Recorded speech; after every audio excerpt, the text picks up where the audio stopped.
Kalau ingin mendapatkan Lailatul Qadar, hindari dua perkara. Jangan sibuk mencari tanda-tanda dan jangan sibuk mencari tanggal ganjil.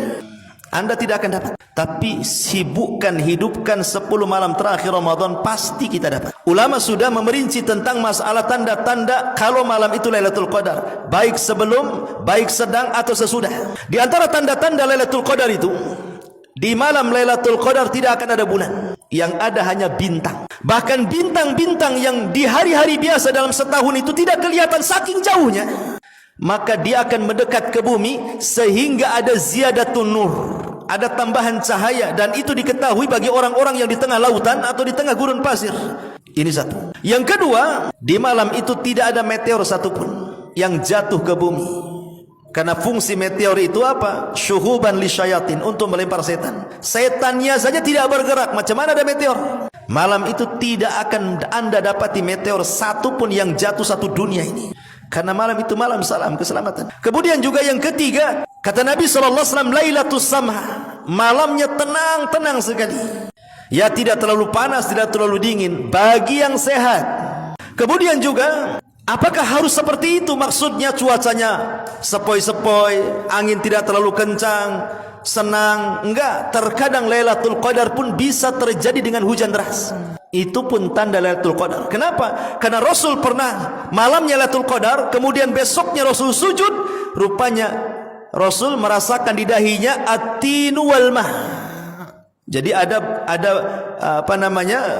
air dan tanah yang menempel di dahi. Maknanya malamnya hujan. Sehingga tidak mesti cerah gitu cuaca Lailatul Qadar. Bisa saja terjadi hujan deras malam itu Lailatul Qadar. Tapi walaupun hujan deras tidak membahayakan.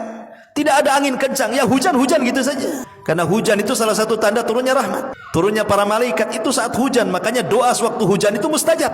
Dan itu sebagai tanda-tanda Lailatul Qadar. Tetapi tanda-tanda yang paling jelas Lailatul Qadar itu justru setelah Lailatul Qadar lewat dari kita. Kapan itu? Di pagi hari. Malamnya Lailatul Qadar, paginya itu tanda-tanda yang paling jelas. Apa itu? Anna syamsa la syia'a fi, matahari cahayanya tidak terlalu menyorot, maknanya sedikit redup sehingga kita bisa melihatnya. Imam Ibnul Qayyim memberikan alasan kenapa matahari di malam Lailatul Qadar itu kok cahayanya berbeda dengan setiap hari terbitnya. Ada 3 alasan kata beliau. Yang pertama, karena malam Lailatul Qadar itu penuh dengan malaikat, sehingga di pagi hari malaikat itu mereka naik ke langit. Dan malaikat itu tercipta dari nur cahaya, dan cahayanya inilah yang menghalangi cahaya matahari, sehingga cahaya matahari ke bumi terhalang dengan cahaya malaikat, makanya agak redup. Yang kedua, di dalam hadis Nabi SAW, kenapa kita dilarang solat saat terbit dan terbenam? Karena di situ ada 2 tanduk syaitan. Dan malam Lailatul Qadar tidak ada setan, sehingga setan tercipta dari api, kemudian matahari juga punya panas seperti api, sehingga ketika api bertemu dengan cahaya matahari, makanya kemudian silau sekali. Tapi ketika setan tidak ada, berarti matahari terbit sebagaimana awal penciptaannya, makanya agak redup dan bisa dilihat. Ini satu pendapat juga. Tapi juga ada yang mengatakan tidak. Kenapa matahari dibuat redup seperti itu?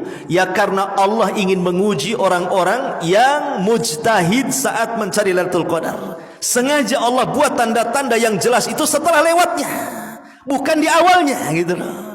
Kalau di awalnya, oh senanglah semua orang tahu Lailatul Qadar kan. Ketika tanda itu di akhirnya, maka orang akan menyesal, kenapa semalam saya tidak qiyamul lail, kenapa saya tidak baca Quran, kenapa saya tidak berdoa, dan begitu seterusnya. Makanya dibuat tanda-tanda yang paling jelas itu di pagi harinya. Maka hidupkanlah malam Lailatul Qadar itu dengan menghidupkan 10 malam terakhir Ramadan. Tidak mesti 1 malam suntuk, minimalnya ya 2/3 malam atau 1/3 malam. Jangan sampai 1 malam itu terlewatkan tanpa ibadah, gitu maksudnya.